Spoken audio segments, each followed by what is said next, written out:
महिला रोते हुए, भगवान, मेरा इकलौता पुत्र अचानक मर गया। मेरे जीवन का सहारा चला गया। मैं उसके बिना जीवित नहीं रह सकती। कृपया मेरा पुत्र मुझे लौटा दीजिए। मैं इसके लिए कुछ भी करने को तैयार हूँ। गौतम बुद्ध शांत स्वर में, बेटी, मैं तुम्हारी पीड़ा समझ सकता हूँ। माँ का हृदय जब टूटता है तो उसका दुख असहनीय होता है। मैं तुम्हें एक उपाय बताता हूँ। महिला आशा से, हाँ तथागत, बताए, मैं जो कहेंगे वो करूँगी। गौतम बुद्ध, तुम जाओ और किसी ऐसे घर से एक मुट्ठी अनाज लेकर आओ जहाँ कभी किसी की मृत्यु न हुई हो। महिला तुरंत, जी तथागत, मैं अभी जाती हूँ। महिला गांव की ओर दौड़ पड़ती है।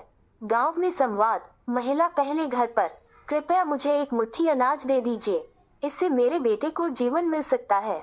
बस ये बताए कि क्या आपके घर में कभी मृत्यु नहीं हुई।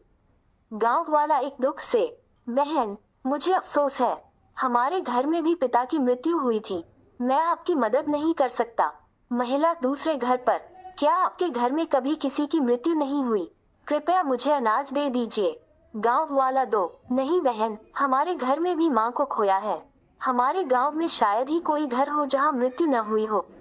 महिला तीसरे घर पर निराश होकर, क्या आप मेरी मदद कर सकते हैं। क्या ऐसा कोई घर है जहाँ मृत्यु न आई हो। गांव वाला तीन, बहन, यह संभव है। इस गांव के हर घर ने किसी न किसी को खोया है। वापस गौतम बुद्ध के पास, महिला शांत लेकिन नम आंखों से, भगवान, मैं हर घर गई लेकिन ऐसा कोई घर नहीं मिला जहाँ मृत्यु न हुई हो। अब मुझे समझ आ गया है कि मृत्यु और दुख तो जीवन का हिस्सा है। मैं अकेली नहीं हूँ। गौतम बुद्ध करुणा से, बेटी, यही जीवन का सत्य है। जो जन्म लेता है उसे एक दिन जाना ही होता है। इस सत्य को स्वीकार करने से ही दुख कम होता है और शांति मिलती है। महिला विनम्र होकर, तथागत, आपने मेरी आंखें खोल दी।